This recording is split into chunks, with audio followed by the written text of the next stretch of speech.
नमस्कार. उपवास असला की बटाट्याची भाजी आपण बऱ्याच वेळा करतो, पण आज आपण अगदी साध्या सोप्या पद्धतीने खानदेश स्पेशल केळीची भाजी कशी करायची हे बघणार आहोत. चला तर मग रेसिपीला सुरुवात करूया. त्यासाठी मी 6 ते 7 केळी घेतली आहे. केळी घेताना जाड घ्यायची, जास्त बारीक घ्यायची नाही, नाहीतर भाजी खायला गोड लागते, म्हणून केव्हाही केळी घेताना जाड घ्यायची भाजीला. चवीनुसार मीठ, मिरची पावडर घेतली आहे मी 1.5 चमचा. तुम्हाला जर मिरच्या टाकायच्या असल्या तर मिरच्या टाकू शकता. 1 वाटी शेंगदाणा कूट, शेंगदाणे भाजून कूट करून घेतला आहे. जाडसर करायचं, जास्त बारीक करायचं नाही. सर्वात आधी आपण केळी सोलून घेऊया. मागचं टोक आणि पुढचं टोक सुरीने कापून घ्यायचं आणि केळीला सुरीने एक चीर द्यायची, म्हणजे व्यवस्थित केळी सोलली जाते. केळीला चीर न देता डायरेक्ट केळी सोलली तर नखंसुद्धा दुखतात आणि केळी सोलणं खूप जीवावर येते, लवकर केळी सोलली जात नाही. पण अशा प्रकारे केळीला चीर देऊन केळी सोलली तर अगदी केळी पटकन सोलली जाते. बघू शकता तुम्ही, अजिबात वेळ लागत नाही आहे केळी सोलायला. तुम्ही माझ्या व्हिडिओंना आतापर्यंत छान प्रतिसाद दिला आहे, त्याबद्दल धन्यवाद. यापुढेही असाच तुमचा प्रतिसाद राहू द्या. बघू शकता केळी छान सोलली गेली आहे. अशाच प्रकारे आपण सर्व केळी सोलून घेऊया. केळी सोलल्यावर जास्त वेळ राहू द्यायची नाही, नाहीतर केळी काळी पडू शकते. आपण किसणीने स्लाइस करून घेऊया केळीचे. एका केळीचे स्लाइस करून बघायचे, जास्त पातळ वाटलं तर मग सुरीने करायचे. मी किसणीने स्लाइस करून बघितले, पण मला थोडे पातळ वाटले, म्हणून मी सुरीने कापून घेते आहे.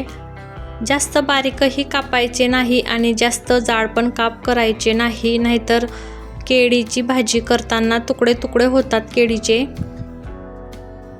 कापून झालेली आहे. मी कढई तापायला ठेवली होती. कढई तापली आहे. 2 पळ्या तेल टाकून घ्यायचं कढईमध्ये. तेल तापून घ्यायचं आणि केळीचे काप टाकल्यानंतर गॅसची फ्लेम मध्यम करायची. फुल फ्लेम जर ठेवली तर केळीचे काप करपले जातील आणि व्यवस्थित मऊ होणार नाही, म्हणून मध्यम आचेवरच आपल्याला केळीची भाजी करायची आहे.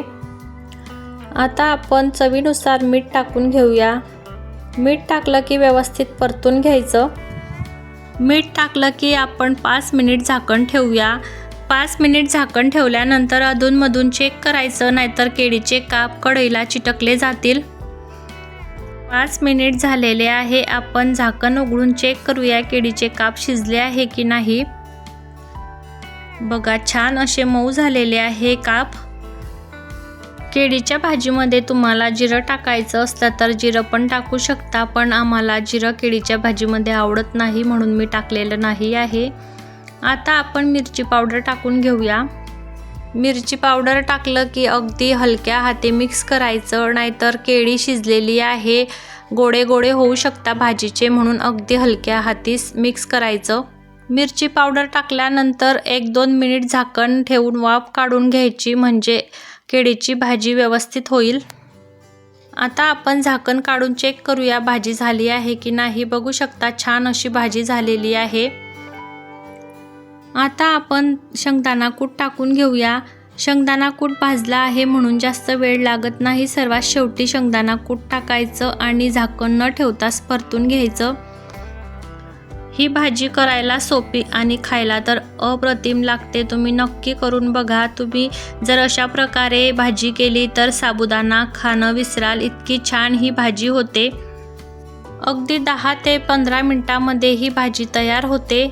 बघू शकता किती सुंदर अशी भाजी झालेली आहे. केळी तर किती हेल्दी आहे तुम्हाला माहीतच आहे, आणि कधी तर आपण मुलांना टिफिनला सुद्धा देऊ शकता. मुलंही आवडीने खातील. इतकी छान ही रेसिपी होते. तयार आहे चमचमीत हेल्दी अशी उपवासाची केळीची फराळ किंवा भाजी. मग कशी वाटली तुम्हाला माझी चमचमीत केळीची रेसिपी? तुम्हाला माझी रेसिपी आवडली असेल तर चॅनलला लाईक करा, शेअर करा आणि जे चॅनलवर नवीन असतील त्यांनी सबस्क्राईब केलं नसेल त्यांनी सबस्क्राईब पण करून घ्या आणि तुमच्या मैत्रिणीसोबत पण शेअर करा, त्यांना पण अशाच नवीन रेसिपी बघायला मिळतील। भेटूया अशाच एका नवीन रेसिपी सोबत पुढच्या व्हिडिओमध्ये। धन्यवाद।